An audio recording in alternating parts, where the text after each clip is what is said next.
Coucou, moi c'est Aurore, j'ai 39 ans et aujourd'hui nous allons parler tricot.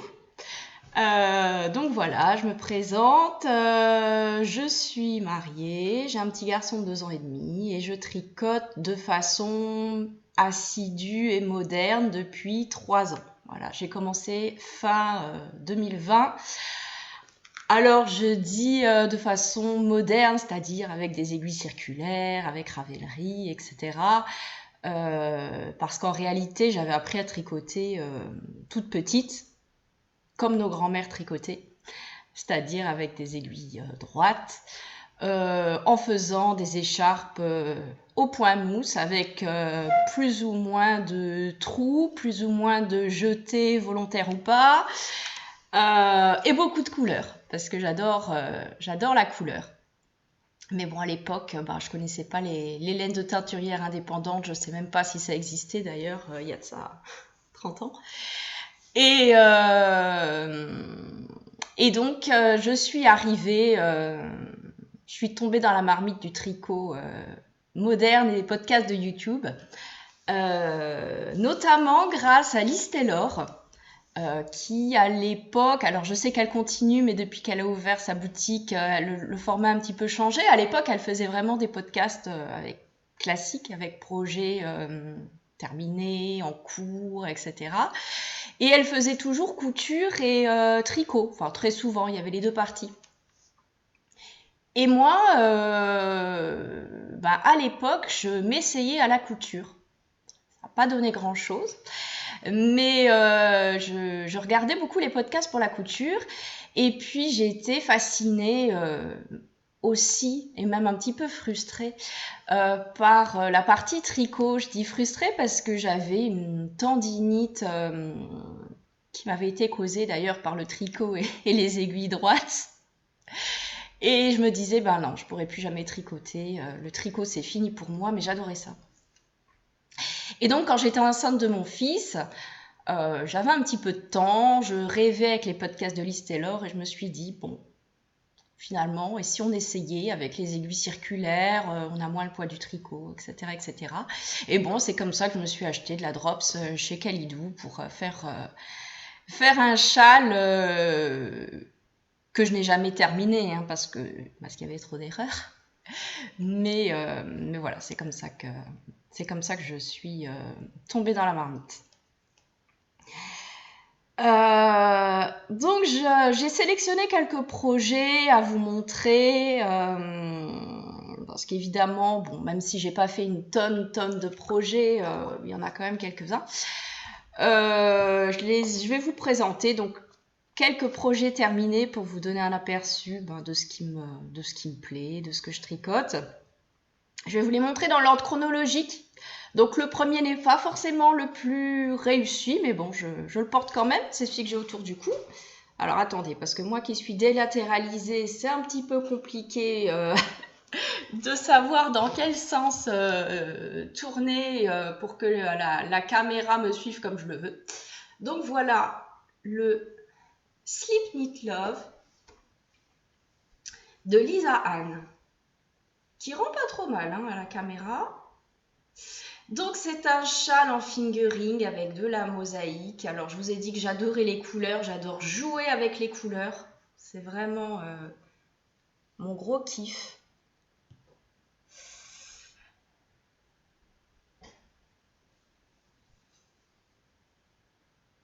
Et donc ce châle, j'essaie de voir... Ouais, là vous avez les bonnes couleurs.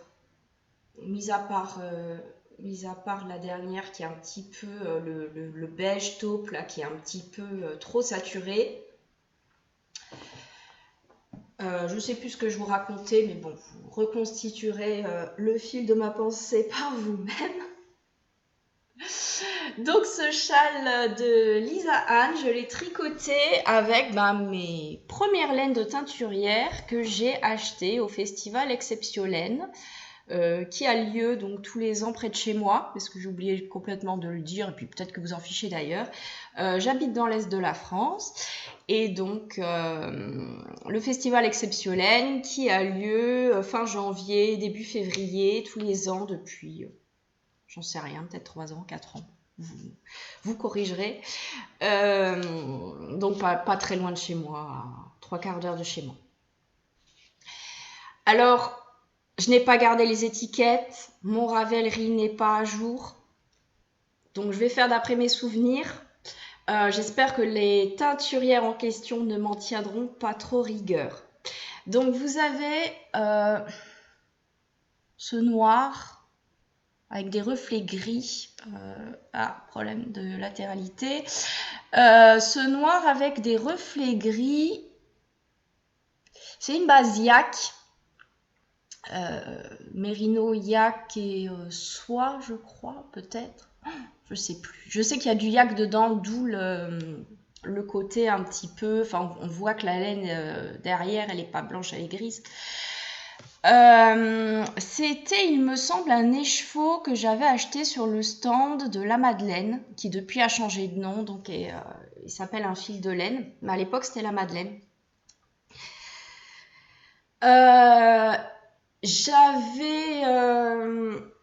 Je l'avais associé à ce... Aïe, aïe, aïe. Cette couleur que vous voyez très mal parce qu'elle sature beaucoup, qui est en fait un beige clair avec des petits speckles. C'était un écheveau d'Eline Hélène. Eline Hélène qui est notre teinturière locale, qui nous fait souvent des petits coucous au tricoté, qui nous montre toutes ses merveilles.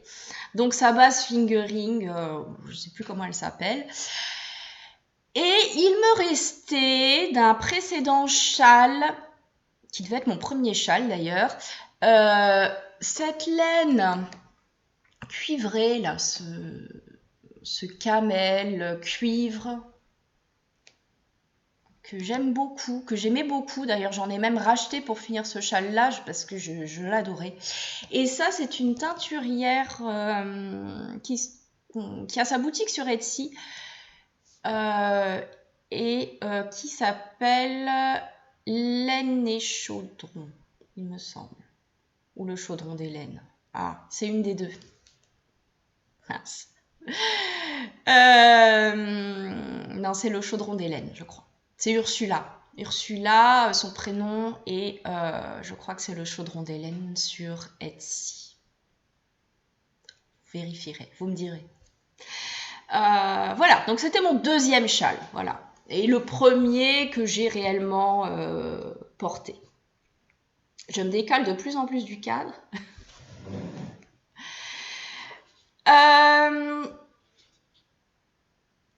Alors, ensuite, toujours, on va continuer dans la mosaïque, vous allez voir, parce que c'est une des techniques vraiment que je préfère, ou en tout cas que je préférais, parce que à l'époque, quand j'ai débuté, parce que le jacquard me semblait complètement inaccessible. Je commence un tout petit peu, mais bon, on n'a pas encore un projet terminé en jacquard. Et donc le châle, c'est le Mosaïka d'Amanda Schwab. Alors la gamme de couleurs est complètement différente.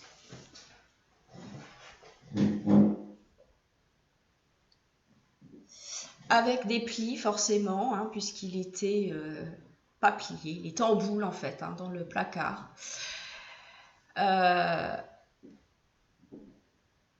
Voilà, alors vous voyez tout un jeu de mosaïque avec un petit peu de texture, mais c'est surtout cette mosaïque là qui m'a fait complètement craquer. Alors les couleurs, ouais, là vous les avez. Enfin vous les avez, il faut avoir de l'imagination. Mais ouais, je sais pas comment faire avec l'éclairage. Voilà, c'est mon premier podcast. Je filme avec l'ordinateur. J'ai pas de matériel spécialisé. J'ai pas de lumière comme font les youtubeuses plus aguerries. Voilà, moi je filme avec la lumière du jour qui est un petit peu pourrie. Et donc voilà le châle Mosaïka, comme je peux vous le montrer, avec ses plis. Donc là, j'ai tricoté ce châle avec des laines que j'ai acheté, toujours fingering, hein, que j'ai acheté sur le site de La Féfile. Donc c'est 3 écheveaux de La Féfile. Pareil, j'ai pas noté le nom des coloris. Voilà, je suis désolée. Des coloris magnifiques, une qualité vraiment super. Donc il y avait ce vert, voilà, vert. Et puis alors elle le voyait bleu quand j'en avais parlé avec elle, avec Cécile Cécile de La Féfile. Je l'avais rencontrée l'année d'après sur le stand d'Exceptiolène et je lui ai montré mon châle ou une photo de mon châle. Et donc la couleur qui contraste avec ce blanc là, elle le voyait vert. Moi je le vois bleu, bleu vert. Bleu, un petit peu bleu canard. Voilà. Et puis, alors le blanc, vous verrez rien parce que la caméra est pourrie, mais c'est un blanc qui a des speckles qui reprennent les 2 couleurs principales en fait. Enfin, moi, c'est vraiment ce que j'ai adoré. Et je crois que c'est l'avantage aussi de prendre toutes ces laines chez la même teinturière. Même si pour le coup c'était par internet et puis les photos étaient vraiment, enfin les coloris réels étaient vraiment fidèles aux photos et du coup vraiment le blanc a des speckles qui se marient, je trouve à merveille avec les 2 autres coloris. J'ai pas parlé des constructions. En même temps, je m'en souviens plus parce que c'était il y a au moins 1 an. Peut-être même 2 ans, je sais plus. Mais voilà, je n'ai pas parlé des constructions, je m'en souviens plus. À mon avis, on commençait par une pointe et puis on augmentait d'un côté pour pour donner la forme au châle.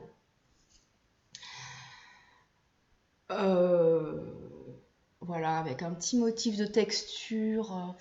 C'est du point. C'est du point, j'en sais rien. Comme un point de semis. Non, je vous dis des bêtises. Mais assez classique, maillon droit, maillon vert, puis ça faisait une petite texture. Voilà. Donc, une de mes premières fiertés, on va dire, parce que voilà, un joli châle, sans trop d'erreurs. Écoutez, est-ce qu'il y en a une? Certainement, parce que je crois que j'ai jamais fait un ouvrage sans aucune erreur. Donc, il y a forcément une erreur. Mais bon, une fois porté, hein, ça se voit pas. Et puis moi, j'en étais assez fière. Alors, après ça, j'ai tricoté un châle que j'ai voulu printanier. Hein, on est arrivé, vous allez voir les couleurs, on est arrivé au mois de, je sais pas, mars-avril, quelque chose comme ça. Peut-être pas mars-avril, peut-être avant, mais j'avais envie de faire venir le printemps. Et donc, j'ai tricoté le Hussonian. Je regarde en bas parce que j'ai mes notes en bas.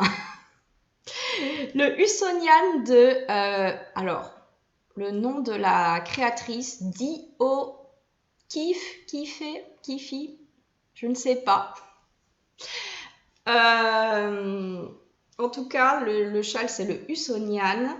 Et alors, j'ai tricoté ça dans des laines. J'avais envie de jaune. J'avais une envie de jaune, mais de jaune qui flash.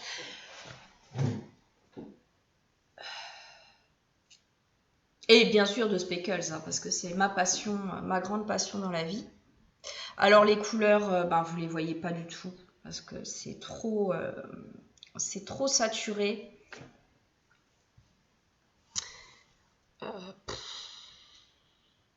Je suis vraiment désolée. Peut-être que si je fais la... Ah, comme ça, c'est pas mal. Ça fait les abdos en plus. Écoutez, c'est merveilleux. Donc, c'est de la Madelinetosh, hein, le jaune à speckles. Alors, il y a des speckles bruns, verts, bleus. C'est de la Madelinetosh Sock coloris Sycamore que j'ai associé avec une laine, toujours fingering, de la pelote vagabonde. Et alors, celle-ci, elle est d'une beauté. Mais vous n'allez rien voir. Et en fait, elle est beige très claire. Elle a des speckles jaunes. Non, vous ne verrez pas, laissez tomber. Vous irez sur le site de la pelote vagabonde si vous voulez les voir. Je pense qu'elle fait encore le coloris. En plus, la pelote vagabonde, ces photos sont le fidèle reflet, je trouve, du produit réel, de l'écheveau tel que vous le recevez. Donc un châle avec une dentelle, si on peut appeler ça une dentelle, enfin je veux dire, c'est très beau, hein, c'est pas du tout péjoratif ce que je dis, mais bon, c'était pas une grande dentelle, je suis pas très dentelle en général, donc en fait c'est des jetés. Hein. Et puis un petit peu de texture, non un peu de texture, non je raconte n'importe quoi, vous m'excuserez, du point mousse et des côtes plates, peut-être des côtes semi-torses, il semble qu'il y avait des côtes semi-torses. Non, j'ai rêvé en fait. Bon, bref, vous voyez bien que je ne sais plus. Donc, achetez le patron et dites-moi. Donc voilà, bon, bah, il y a eu du pooling. Hein. Il y a eu même pas mal de pooling dans cette zone. Problème de latéralité. Là, voilà, vous voyez qu'il y a eu plein de speckles bruns qui se sont retrouvés, ils avaient envie, voilà, de faire une petite réunion improvisée et sur le châle, même endroit. Bon, moi ça me dérange pas. Franchement, moi, le pooling ça me dérange pas. J'étais tellement contente de finir mon châle, d'avoir mon petit châle jaune pour le printemps, de faire venir le soleil. Écoutez, il y a du pooling. Ça reste un châle, c'est autour du cou. J'ai toujours cette impression que les châles, ils ont beau être magnifiques quand on les voit déployés, finalement, une fois qu'ils sont autour du cou, ça les met pas forcément à leur avantage.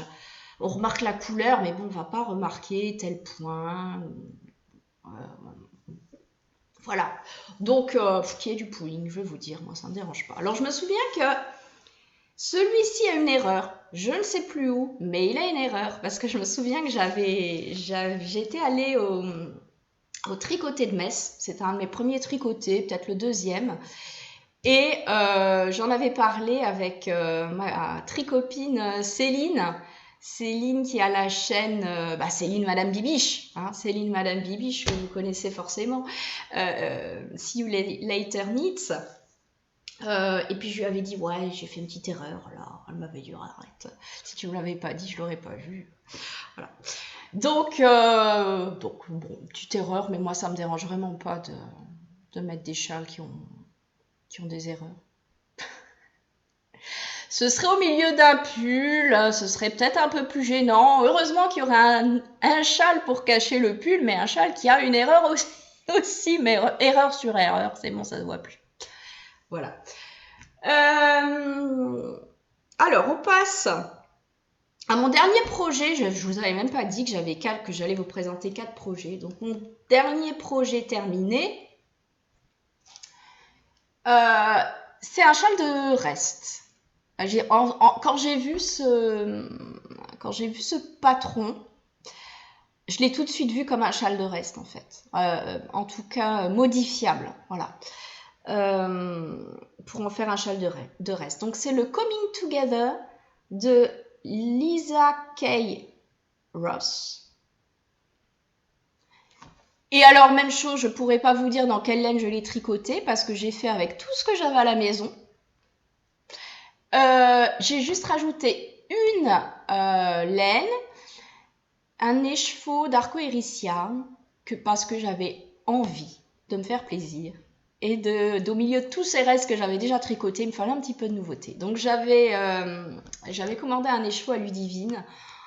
J'ai pas recherché le coloris, mon Ravelry n'est pas à jour. Donc je ne sais plus. Voilà, si vraiment vous voulez la couleur, vous voulez connaître le nom du coloris, je peux rechercher. Mais là, je ne l'ai pas fait. Voilà. Alors, donc le châle, je l'ai dit, c'est le Coming Together, qui ne se faisait pas avec autant de couleurs hein, au départ. Je ne sais plus combien il y avait de couleurs, mais pas autant. Mais moi, je voulais utiliser mes restes et puis les marier ensemble. Enfin, moi, ce qui me plaisait vraiment dans ce châle, c'était la diversité des points, des textures, des couleurs. Enfin, c'est vraiment un châle avec lequel on ne s'ennuie jamais. Et qui en même temps me demandait... Il est très très grand. Qui en même temps me demandait beaucoup de créativité. Enfin, beaucoup de créativité, non, j'exagère quand même. La créativité, c'était la designer. Mais qui me demandait de la créativité parce que il y avait pas toujours le bon métrage. Voilà, parfois, il n'y avait plus assez de laine. Donc, il fallait un petit peu modifier de façon très modeste, hein, entendons bien. Mais voilà, il y a parfois des sections que je n'ai pas suivies jusqu'au bout. Alors j'adorais ce point-là qui se fait avec des mailles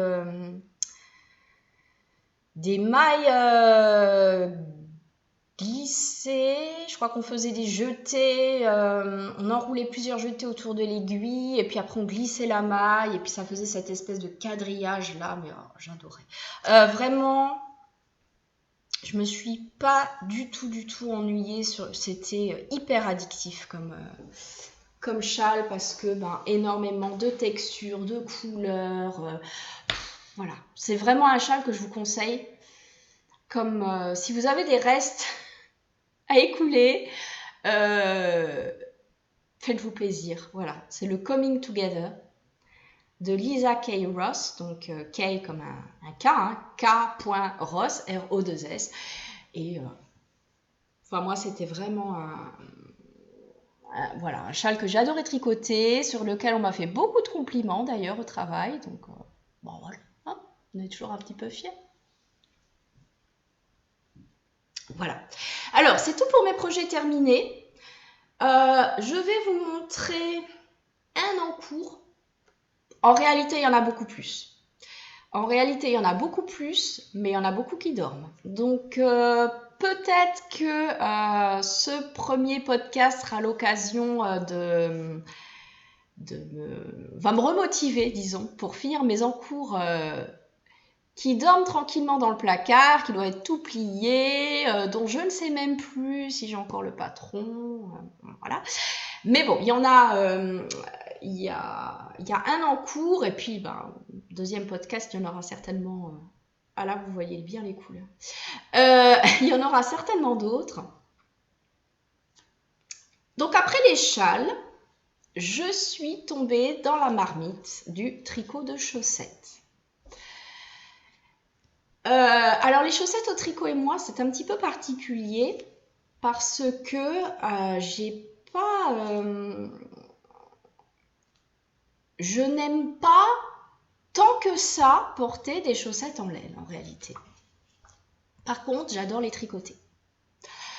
Donc, alors je les porte, hein, bien sûr, je les porte. Je les porte pas au quotidien. Hein, je sais que il y en a qui... Enfin, oui, je pense par exemple à Céline, Madame Bibiche, qui les porte vraiment au quotidien pour aller en randonnée. Enfin, voilà.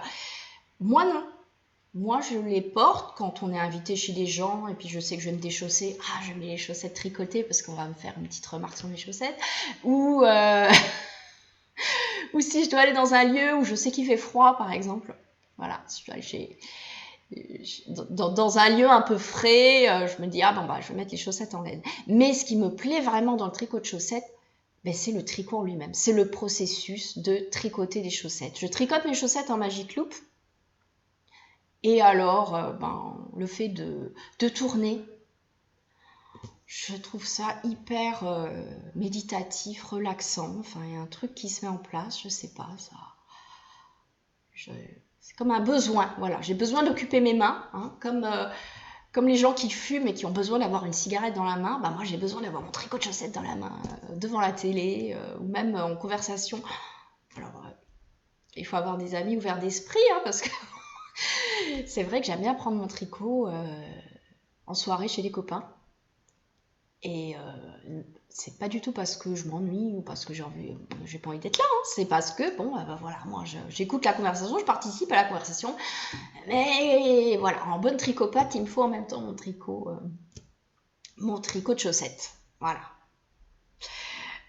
Donc je vous le montre. Hein. Alors, je viens de les commencer, hein.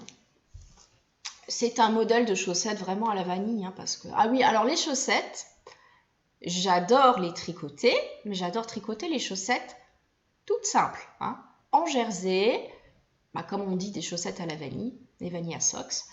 Je suis pas trop dentelle, en général, et alors sur les chaussettes encore moins, parce que j'aime bien avoir chaud aux pieds quand même. Ni tellement texture, enfin c'est pas trop mon truc. Je préfère jouer avec les couleurs, ça j'aime bien. Jouer avec les couleurs. Et j'adore les laines autorayantes, parce que justement, il y a plein de couleurs qui se succèdent, et puis on se demande qu'est-ce que ça va donner, et on fait la prochaine, et la prochaine, et la prochaine. Et je trouve ça hyper addictif. Alors, je sais pas si vous verrez la bonne couleur, j'espère. Alors, la laine... Ouais. La laine, c'est de la... Lana Grossa, About Berlin, Cachemire Noble, que j'ai trouvé, on a une boutique de laine à Luxembourgville, voilà, je ne suis pas très loin de Luxembourgville, donc j'ai fait une petite virée avec une copine, et puis j'ai ramené ça, voilà, j'étais très raisonnable, parce que je savais qu'on allait retourner surtout. Et voilà, alors je lui ai adjoint un contrastant violet, c'est de la Arouetta, qui paraît plus froid à l'image qu'il ne l'est en réalité, hein. En réalité, il est plus prune. Bon, vous voyez que j'ai à peine commencé. Donc celle-ci, il y a peut-être quand même un espoir qu'elle soit terminée au prochain podcast, parce que bon, mine de rien, les chaussettes, surtout les chaussettes à la vanille, ça va vite. Voilà. Donc je vous ferai part de mon avancée. Voilà, c'est mon petit projet tranquille. En réalité, jusqu'à hier, j'avais 2 en cours, mais j'ai dû en défaire un. J'avais commencé les chaussettes en jacquard. J'avais pas voulu payer un patron parce que je me suis dit, bon, je vais prendre un patron gratuit de chaussettes en jacquard. Et tout s'est très bien passé jusqu'au gousset. Voilà, c'est un patron. Je ne veux pas le citer parce que vous allez croire qu'il est mal fait, alors que c'est probablement moi qui ne sais pas lire un patron, qui n'a rien compris. Donc j'avais fait un patron de chaussettes en jacquard, lame fingering, avec un talon renforcé à gousset. Et puis le talon renforcé n'était pas, le talon renforcé, le gousset, enfin c'était pas comme j'ai l'habitude de les faire. Le patron était en anglais, alors j'ai aucun souci a priori avec les patrons en anglais, hein. Mais là je comprenais pas comment il fallait faire. Quand il a fallu relever les mailles en poursuivant le motif, bon alors poursuivre le motif tout droit sur l'avant du pied, je comprenais bien, mais sur les côtés, il y avait un nouveau motif qui se dessinait, et puis il fallait en même temps gérer les diminutions. Et alors, je vous ai parlé de mes problèmes, hein, mon cerveau qui n'arrive pas à se projeter dans l'espace, enfin, j'ai beaucoup de mal à visualiser. Je comprenais pas quelle maille je devais faire, en quelle couleur, et ça semblait tellement évident pour elle qu'elle ne l'avait pas mentionné dans le patron. Et j'ai essayé des trucs, j'ai défait, j'étais perdue, et puis finalement j'ai tout défait. J'ai tout défait hier soir. J'ai mis ma laine au défrisage, donc vous voyez pas, hein, elle est derrière vous. Elle est derrière vous, sagement enroulée autour de bouteilles d'eau, et une bouteille d'eau et un bocal en verre de haricots verts. Et voilà, donc je l'ai bien enroulé, bien serré autour de ma bouteille. J'ai mouillé ça, je laisse sécher, et puis normalement ça va marcher, ça défrise assez bien. Et je vais faire un autre projet. Voilà. Donc hier soir il fallait absolument un nouveau projet, hein, sinon j'allais être en manque. Donc, j'avais très très envie de faire des chaussettes de Stone Knits, de Charlotte Stone. Parce que Lysandre Ourdin en avait parlé, parce que Céline, encore elle, en avait parlé, elle avait tricoté des jambières pour sa fille, et je trouvais les motifs en jacquard tellement jolis que j'ai demandé à mon mari de me commander le livre de Charlotte Stone, donc je ne sais plus comment il s'appelle maintenant. La version anglaise, parce qu'il y a une version française qui existe, mais comme j'ai l'habitude de tricoter en anglais, ça me semblait peut-être plus intuitif. J'avais peur d'être un peu perdue en fait avec le vocabulaire du tricot français. Donc j'ai commandé la version en anglais. Et il devrait arriver sous peu. Donc voilà, donc probablement un patron, j'espère, mais oui bien sûr, un patron de Charlotte Stone qui va sauter sur mes aiguilles prochainement, voilà, pour avec un patron, oh je vais y arriver, avec un modèle en jacquard, voilà. Je ferai bien les chaussettes avec les petits cœurs, je ne sais plus, I Art Socks peut-être. Je ne sais plus, vous corrigerez de vous-même. Le célèbre patron qui fait la une d'ailleurs de la version française avec les petits cœurs. Voilà, je verrai bien. Et je verrai bien ça, je vais quand même vous montrer les laines. Je verrai bien ça dans de la Arouetta. Donc j'ai un reste de Arouetta bleu marine. Je crois que c'est la 145. Alors c'est plus foncé. Voilà, à peu près cette couleur-là. Donc, laine à chaussette basique, hein, Arouetta de Filcolana, en coloris principal et en contrastant. Alors, vous ne voyez pas du tout la bonne couleur. Cet écheveau. Non, si je la rapproche, ça va être pire. C'est un écheveau donc, que j'ai bobiné de Bulbe Bizarre. C'était le fameux violet qu'elle avait sorti pour sa collaboration avec Marie-Élix Tricotte dans le cadre du kit des chaussettes Percy. Donc moi j'avais acheté les chevaux, enfin le kit avec les chevaux violets, le mini, il y avait un mini vert, jaune, un peu fluo comme ça, pour faire le fantôme.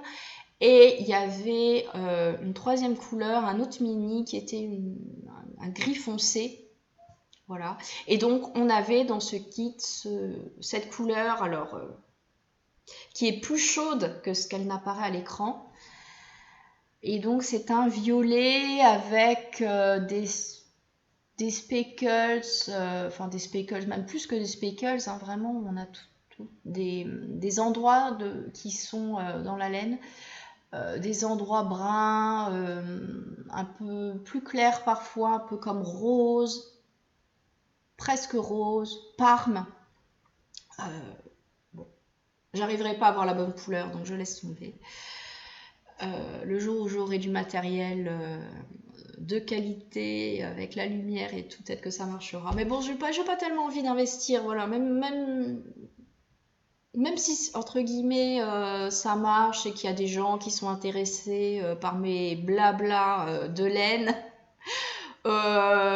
j'ai un peu la philosophie d'Emma de Tricolibri là-dessus. Vous voyez, j'ai pas envie d'investir. Enfin voilà, j'ai envie de faire avec les moyens du bord. Après, voilà, on sait pas ce qui peut arriver, mais bon. Et puis la lumière ne sera pas toujours aussi pourrie qu'aujourd'hui. Il faudrait peut-être que je trouve un autre spot dans la maison. Enfin bon, bref. Non, on n'y arrivera pas. Donc prochainement, avec ces deux coloris, là vous les aurez peut-être un petit peu plus. Avec ces deux coloris, donc un modèle de Charlotte Stone. Je l'espère. vous montrerai ça dans un prochain podcast.